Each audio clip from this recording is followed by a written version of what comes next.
Welcome to daily fact. आज से हम शुरू करने जा रहे हैं ancient history of Himachal Pradesh. इससे पहले हम जो है वो ज्योग्राफी की क्लासेस कवर कर चुके हैं, यानी कि हिमाचल प्रदेश की ज्योग्राफी को हमने कवर कर दिया है। टारगेट रहेगा एंशिएंट हिस्ट्री को पढ़ने का, और एंशिएंट हिस्ट्री के रिगार्डिंग मैं आपको बताना चाहूँगा कि हमारा यहाँ पर core target pre plus mains approach दोनों को साथ में लेकर चलना है। यानी कि हम क्या करेंगे, प्रॉपर एनालाइज करेंगे कि कोई भी टॉपिक है वो किस तरह से मेन्स में क्वेश्चन बन सकता है, या फिर देखो कई बार क्या होता है कि कुछ टॉपिक्स ऐसे होते हैं जो कि प्रीलिम्स के लिए इंपॉर्टेंट रहते हैं। इवन प्रिपरेशन के भी पॉइंट ऑफ व्यू से भी अगर हम देखें तो वो टॉपिक जो है वो सिर्फ हमें कंटेंट प्रोवाइड करते हैं, लेकिन उनको हम इंटरलिंक कर सकते हैं मेंस के साथ। यानी कि जैसे कि मान लीजिए आपको कोई क्वेश्चन आता है लिखने के लिए रिपब्लिकन फॉर्म ऑफ गवर्नमेंट कि हिमाचल प्रदेश में जो प्रजामंडल मूवमेंट है उसका बेस किस तरह से बना, तो उसमें एज एन रेफरेंस आप वैदिक कल्चर को बता सकते हैं कि हिमाचल प्रदेश में वैदिक कल्चर के टाइम पे रिपब्लिकन सिस्टम था। तो ये कंसेप्ट तभी क्लियर आएगा, ये कंसेप्ट तभी माइंड में आएगा, ठीक है, ये पॉइंट तभी माइंड में आएगा जब जो है वो क्या होगा, हमने जो है वो वैदिक कल्चर या जो हमारी एंशिएंट हिस्ट्री है उसको अच्छे से पढ़ा होगा।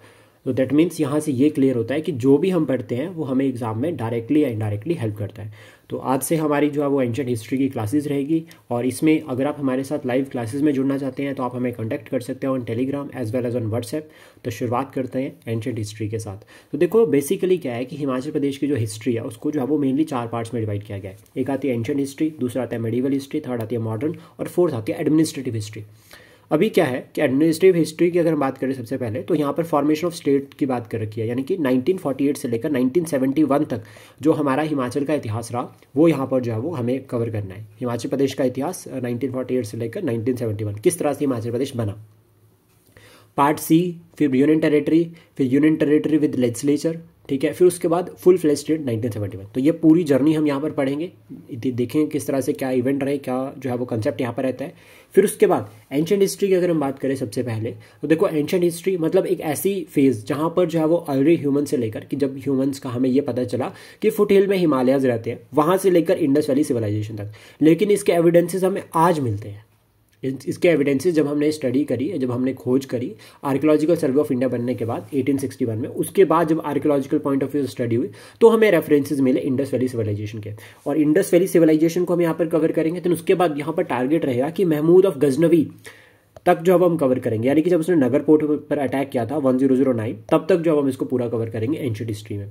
फिर मेडिवल हिस्ट्री, मेडिवल हिस्ट्री में दिल्ली सल्तनत की बात करेंगे, यानी कि मोहम्मद गौरी और जो आपका स्लेव डायनेस्टी ने दिल्ली पर रूल किया उनका हिमाचल से क्या लिंक रहता है, और उसके बाद मुगल्स यानी कि बाबर टू औरंगजेब यहाँ पर हम साथ में कवर करेंगे।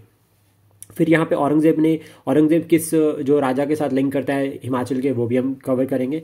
फिर उसके बाद मॉडर्न हिस्ट्री यानी कि यहाँ पर देखो 3 पार्ट्स में डिवाइड करेंगे हम इसको। सिख और हिमाचल पढ़ेंगे, हिमाचल और सिख पढ़ेंगे, ठीक है, यानी कि प्रिंसली स्टेट्स जैसे कि संसार चंद और महाराजा रणजीत सिंह, इन दोनों को कवर करेंगे।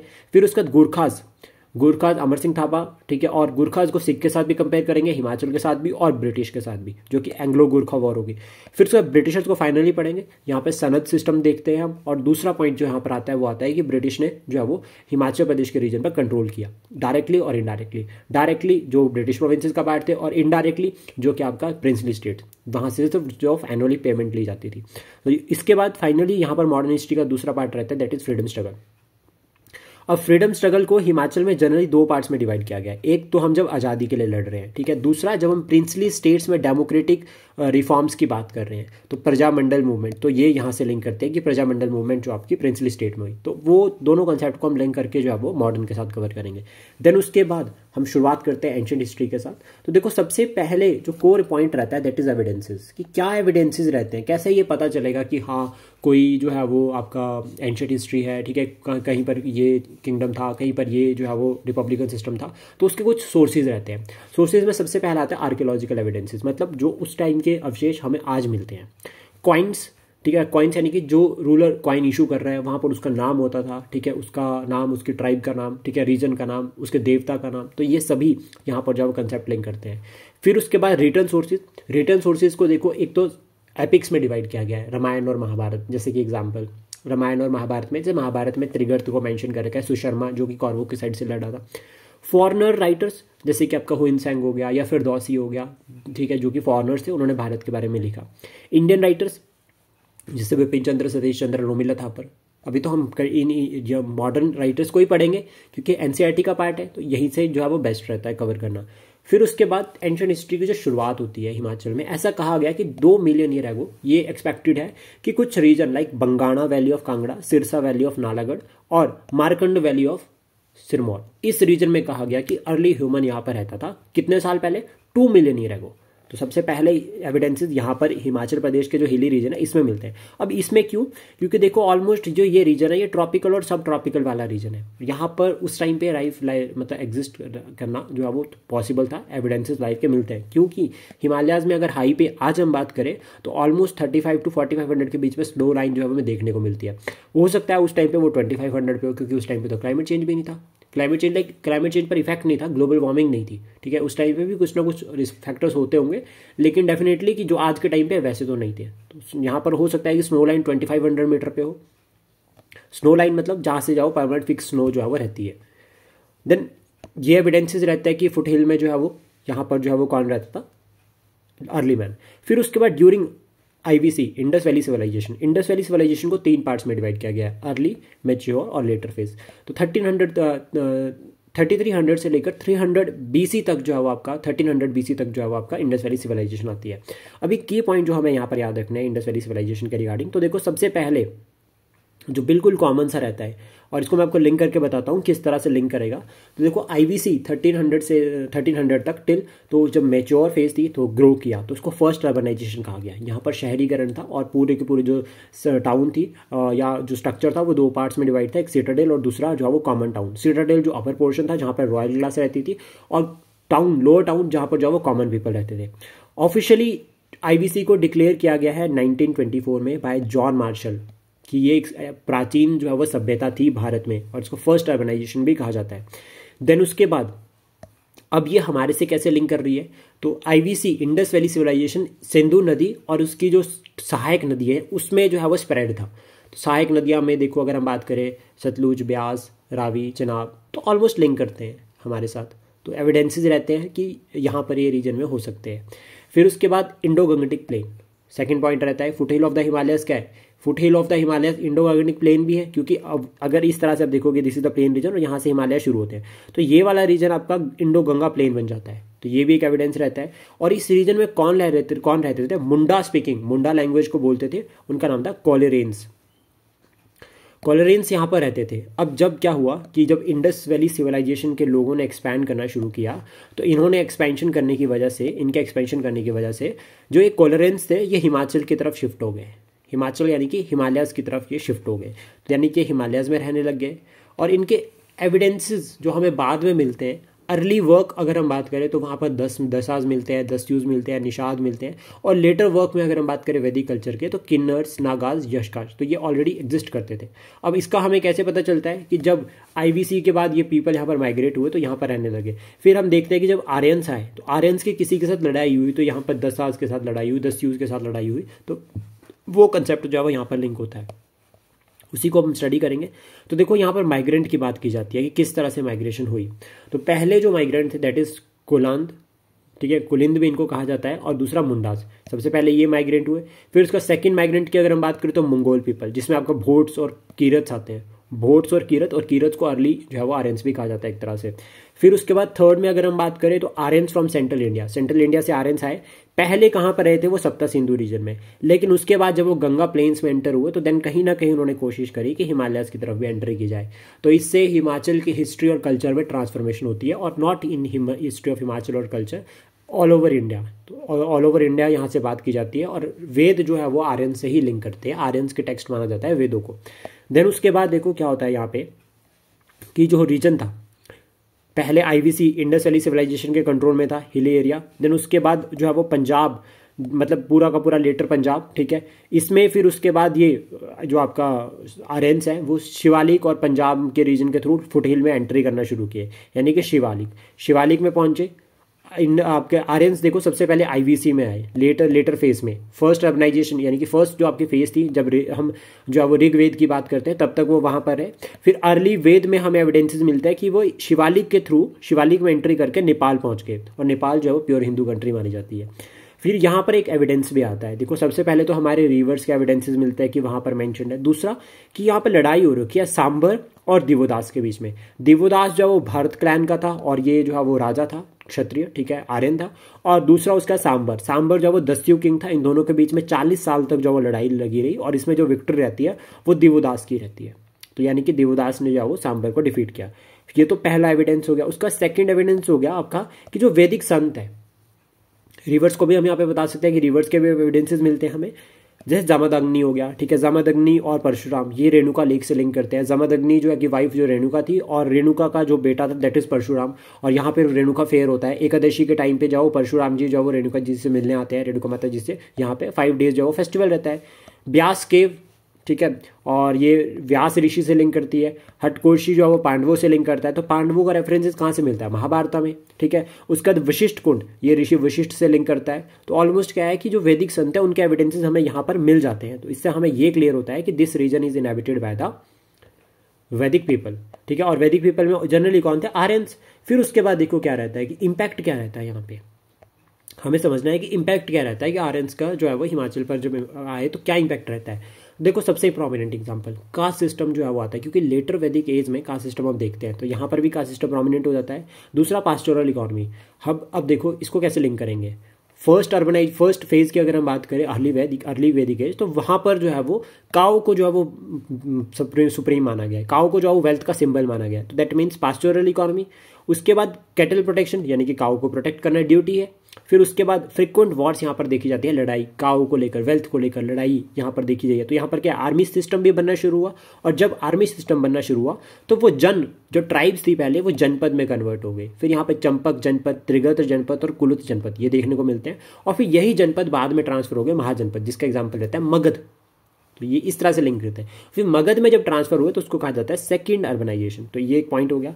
फिर उसका देखो पहले रिपब्लिकन सिस्टम था हिमाचल प्रदेश में, पहले रिपब्लिकन सिस्टम था। उसके बाद ट्रांसफॉर्म हो गया किसमें? मोनार्क सिस्टम में, यानी कि मोनार्क रूल शुरू हो गया।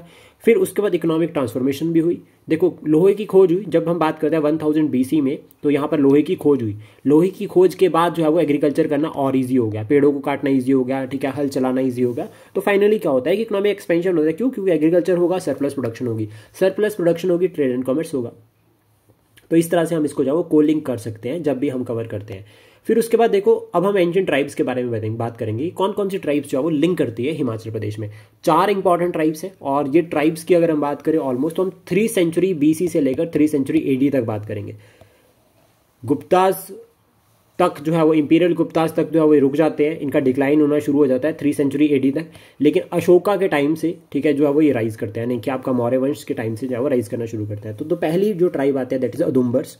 और अदुम्बर्स जो है वो पन्नी ने जो है वो उनको मेंशन कर रखा है। मोस्ट एंशिएंट ट्राइब जो है वो पन्नी ने इसको कहा, ठीक है। और इसके एविडेंसेस हमें कैसे मिलते हैं? कॉइन्स की फॉर्म में मिलते हैं कि इनके हमें कॉइन्स मिले हैं कहाँ पर? पठानकोट में, ज्वालामुखी में, गुरदासपुर, होशियारपुर, इस रीजन में जब हमें कॉइन मिले तो यहाँ से क्लियर हुआ कि भाई कोई अदुम्बर ट्राइब रहती थी। फिर हमें जब वो कॉइन्स मिले तो कुछ पता भी चला उनके बारे में।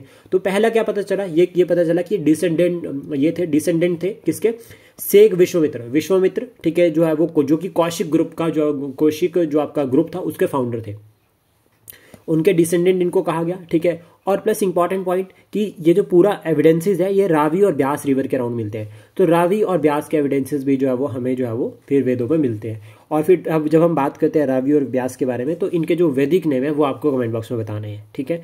उसके बाद दूसरा पॉइंट यहाँ पर समझो कि जब ये हमने यहाँ पर देखा कि डिसेंडेंट ऑफ द विश्वामित्र, फिर उन्होंने क्या किया, एक तरह से ऑलमोस्ट समझो कि ये जो रावी ब्यास वाला रीजन है, ठीक है, इसमें हमें एक पॉइंट याद रखना है, वो ये कि डिसेंडेंट तो ठीक है, लेकिन उसके बाद जो ये रीजन था अदुम्बर्स का, ये ट्रेड रूट का पार्ट था।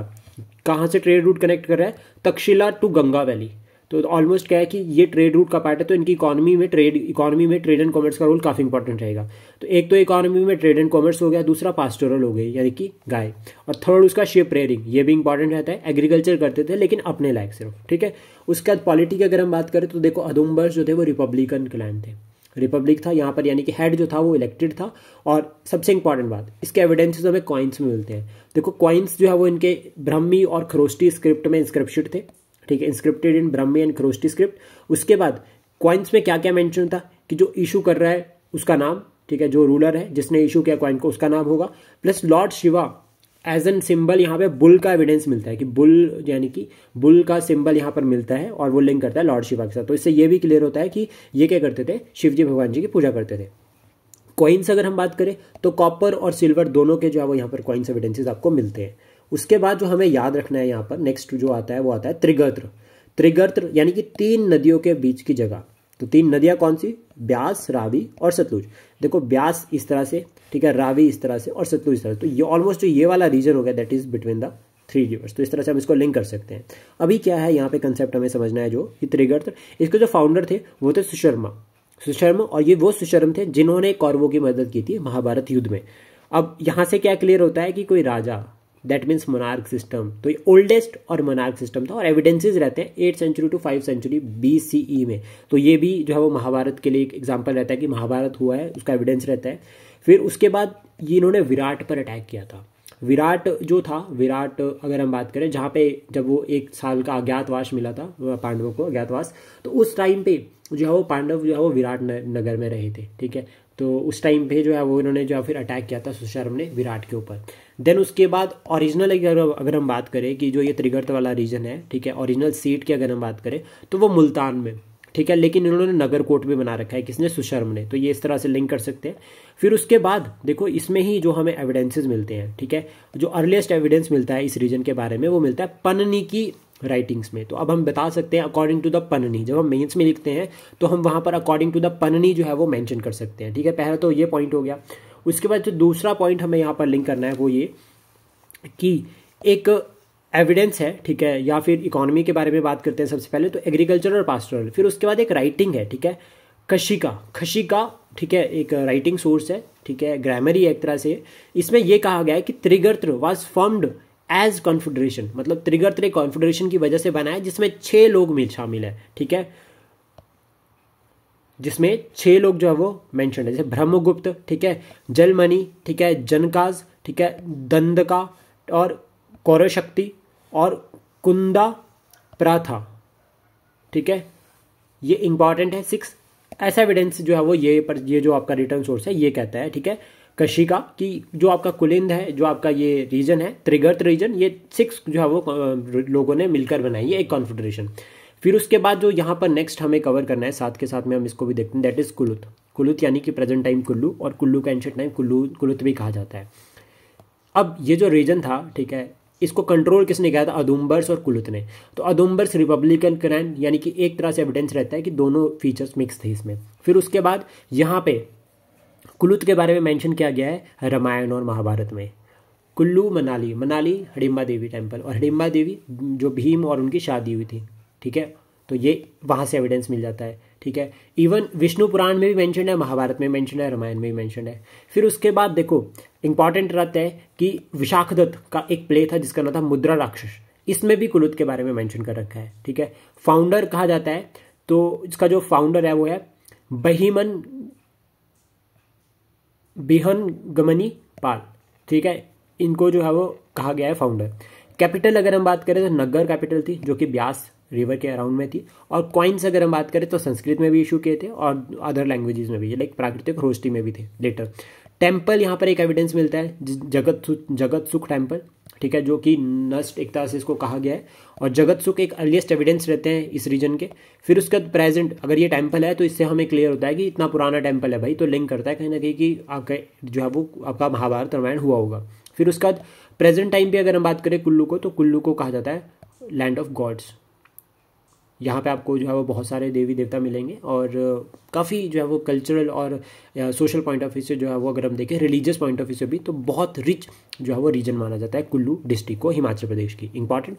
देन उसके बाद यहाँ पर जो एक लास्ट जो ट्राइब रहती है, ठीक है, उसके बारे में अगर हम बात करें तो ऑलमोस्ट ये ट्राइब भी जो है वो काफ़ी इंपॉर्टेंट है, और ये है कुनिंदास या कुनिंदास भी इनको कहते हैं। कुनिंदास यानी कि प्रेजेंट टाइम के जो गणित है, ठीक है, इनसे हम इसको लिंक कर सकते हैं। महाभारत के टाइम पे अगर हम बात करें तो ये कहा गया है कि इस रीजन को जो है वो कॉन्कर किया था अर्जुन ने, त्रिगर्त के साथ जो वो टच करता था ये रीजन, और इस रीजन को किसने कॉन्कर किया था? अर्जुन ने, वन ऑफ द पांडव। फिर उसके बाद ये रीजन कहाँ पर आता है? ब्यास, सतलुज और यमुना, इन तीनों के बीच का रीजन, यानी कि आपका शिमला प्रेजेंट टाइम वाला, सिरमौर और कुल्लू, ये वाला रीजन आता है। और सबसे इंपॉर्टेंट बात कि ये लोग जो ये कुनिंदास थे, ये जो प्लेन एरिया थे उसको ग्रेजिंग के लिए यूज़ करते थे, मतलब यहाँ पर बर्फ़ ज़्यादा पड़ती थी, तो बर्फ़ पड़ती थी तो लोग नीचे आ जाते थे। फिर उसके बाद कॉइन्स अगर हम बात करें तो सिल्वर जो कि प्राकृतिक में थे, कॉपर, कॉपर में ना ब्रह्मी स्क्रिप्ट थी, लेकिन रिवर्स में वो खरोष्टी लगती थी। तो रिवर्स में जब हम बात करते हैं वो Kharosthi script. Deity Lord Shiva, ठीक है। ट्राइबल असेंबली को यहाँ पर क्या कहा जाता था? राजास, ठीक है। राजास जो है वो ट्राइबल असेंबली को कहा जाता था, और जो हेड होता था उसको कहा जाता था महाराजा। तो ये याद रखना, ये लिंक करता है। लेकिन उसके बाद जितने भी ये ट्राइब्स थे ये इंडिपेंडेंस अपनी लॉस कर जाते हैं गुप्ताज के आने के बाद। तो इंपीरियल गुप्ताज के आने के बाद जो है वो ये ट्राइब्स जो है वो अपनी जो है वो इंडिपेंडेंस को लॉस कर जाते हैं, ऑलमोस्ट इनका रिलेवेंस कम हो जाता है। तो ये हमारी फर्स्ट क्लास थी। आई होप आपको जो इन्फॉर्मेशन हमने डिस्कस किया है ये एग्जाम के लिए हेल्प करेगी। Thank you, please support, share and subscribe daily fact.